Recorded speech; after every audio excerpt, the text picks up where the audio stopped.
নমস্কার বন্ধুরা, Jio hub channel তোমাদের সকলকে আমি স্বাগত জানাই।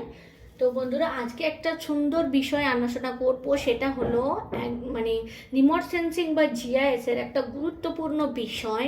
দেখো, এটা একটা ইউনিক টপিক আর এটা সবচেয়ে রিসেন্ট টেকনোলজি।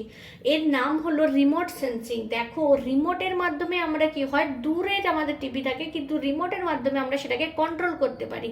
ঠিক সেই রকমই কোনো জায়গায় না গিয়ে, সেই জায়গাকে টাচ না করে, সেই জায়গা সম্বন্ধে যদি আমি তথ্য পেয়ে থাকি, তাহলে সেই প্রসেসটাকে বলা হয় রিমোট সেন্সিং। এবারে এই রিমোট সেন্সিংয়ে যে তথ্য বা ছবি আমরা সংগ্রহ করি, সেটা দুভাগে করে থাকি। একটা হচ্ছে বিমানের মাধ্যমে, আর একটা হচ্ছে স্যাটেলাইট চিত্রের মাধ্যমে। এবারে স্যাটেলাইট চিত্রটা কি, ওই যে স্যাটেলাইট থেকে পৃথিবীর সুন্দর একটা ছবি পেলাম, সেটাই হচ্ছে স্যাটেলাইট চিত্র। মূলত পৃথিবীর বিভিন্ন কাজে, কমিউনিকেশনের ক্ষেত্রে বা কোথায় কী ধরনের ল্যান্ড ইউজ হচ্ছে, আজকাল সমস্ত ক্ষেত্রে রিমোট সেন্সিংয়ের ব্যবহার হচ্ছে। ধরো তুমি কোনো একটা জায়গায় আছো, তার 100 কিলোমিটারের মধ্যে তুমি সমস্ত এটিএম দেখতে চাইছো, এটিএম সেন্টার কোথায় কোথায় আছে, সেটাও কিন্তু এই রিমোট সেন্সিং দ্বারা হয়ে থাকে। তো দেখো, রিমোট সেন্সিংয়ের ক্ষেত্রে বা স্যাটেলাইট ইমেজের একটা গুরুত্বপূর্ণ বিষয় হচ্ছে ভূপৃষ্ঠে। দেখো, এগুলো তো সব প্রাকৃতিক বস্তু, মানে ভূপৃষ্ঠে যে সমস্ত প্রকৃত রং আছে, ধরো উদ্ভিদ, সবুজ উদ্ভিদ, আমরা কি জানি সবুজ ধান জমি, ভেজা জমি, একটা কেমন যে রংটা আমরা ভূপৃষ্ঠে দেখে থাকছি, স্যাটেলাইট চিত্রে কিন্তু সেই রংটা একই দেখায় না। ধরো তুমি কোনো একটা স্যাটেলাইট ইমেজারি পেয়েছো, এখানে তুমি নদী গেছে, এখানে রোড গেছে, তারপর এখানে ছোট ছোট বসতি আছে এবং বড় পুকুর রয়েছে, আবার এই নিচের দিকে ধরো নদীটা যেখানে এসে মিশছে, ধরো এখানে বড় সাগর রয়েছে। এই সমস্ত বিষয়গুলোকে কোন কোন কালারে আমরা দেখি, সেটা কিন্তু খুব গুরুত্বপূর্ণ। স্যাটেলাইট যে চিত্র, সেটা কিন্তু পড়তে জানতে হয়। আর স্যাটেলাইট চিত্র পড়ার জন্য এই বিষয়গুলো খুবই জরুরি। ধরো আমরা যেটা ভূপৃষ্ঠে উদ্ভিদ দেখছি, সেটা কিন্তু স্যাটেলাইট ইমেজারিতে তার ছায়া কিন্তু লাল রঙের। সাধারণত কিন্তু আমরা লাল রঙের উদ্ভিদ দেখি না, উদ্ভিদ দেখি সবুজ রঙের। তো এই জন্য স্যাটেলাইটে 3টে গুরুত্বপূর্ণ রঙের কম্বিনেশন করা হয়। সেটা কি জানো? আরজিবি মানে হলো ভূপৃষ্ঠের প্রকৃত রঙের বস্তুর পরিবর্তে যে রং দ্বারা আমরা চিত্রে প্রকাশ করছি, সেই রংটা মূলত 3টে রং বললাম। আর মানে রেড, জি মানে গ্রিন, বি মানে ব্লু হলো। কিন্তু এই যে 3টে রংটা আমরা যখন স্যাটেলাইট চিত্রে দেখি, তখন স্যাটেলাইটের আলাদা আলাদা ব্যান্ড থাকে।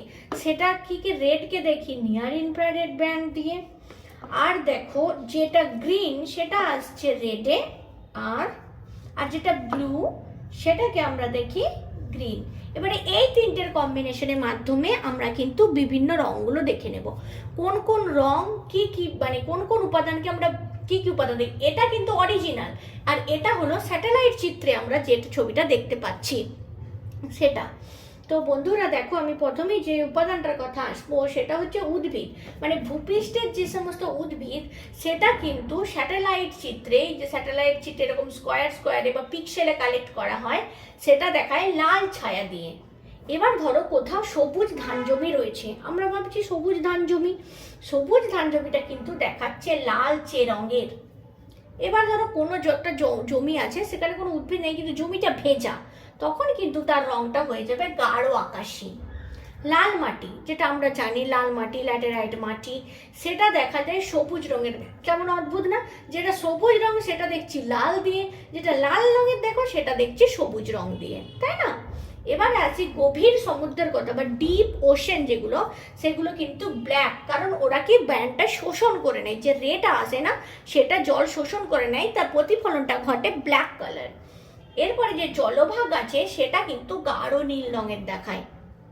বসতির কথায় আসি, বসতি দেখো, যে ছোট ছোট বসতিগুলো আমরা দেখতে পাই স্যাটেলাইট চিত্রে, সেটা ভূপৃষ্ঠের যে বসতির মতো রং। ধরো কোনো একটা মাটির বাড়ি বা ইটের বাড়ি, তার রংটা কিন্তু ওখানে গিয়ে হয়ে যাবে সবজে নীল। সবজে নীল বলতে বুঝতে পারছো, নীল রং আছে কিন্তু তার মধ্যে একটা হালকা সবুজ সবুজ ভাব কিন্তু থেকে যাবে। আর ঘন বনভূমি দেখাবে কি রঙের না, সেটা হচ্ছে গাঢ় লাল রঙের। তো বন্ধুরা বুঝতে পারলে, কিন্তু দেখো এই বিষয়টা কেন করা হয়ে থাকে, প্রত্যেকটার পিছনে কোনো না কোনো কারণ তো থাকবেই। যখন কোনো শত্রুপক্ষ আক্রমণ করে না, তারা ধরো অনেক সময় কি হয়, স্যাটেলাইট চিত্র দেখে তাদের ল্যান্ড ইউজের একটা ম্যাপ বানায়। সেই জন্য তারা কি, তাদের ভুল ভ্রান্তি ঘটে। ওরা ভাবছে লাল রংটা মানে বসতি, ধরো কোনো লেড বিল্ডিং আছে, তারা ভাবছে কোনো বসতি, কিন্তু আদেও কিন্তু সেখানে বসতি নেই, সেখানে আছে উদ্ভিদ। সুতরাং বুঝতে পারলে কেমন বিষয়টা, মানে সেফটির জন্য এটা কিন্তু করা হয়ে থাকে। তবে প্রত্যেকটা দেশে যে এফসিসি, আমাদের দেশে এটা কম্বিনেশন রয়েছে, এই প্রত্যেকটা এফসিসি কিন্তু প্রত্যেকটা দেশে আলাদা আলাদা হয়ে থাকে। মূলত কিন্তু আরজিবি ইউজ করা হয়, এটাকে বলা হয় standard FCC, FCC, false standard false colour composite, মানে বিভিন্ন কালারের কম্পোজিশন। আশা করি তোমাদেরকে আমি জিনিসটা বোঝাতে পারলাম। তো এটা কিন্তু খুবই গুরুত্বপূর্ণ একটা টপিক।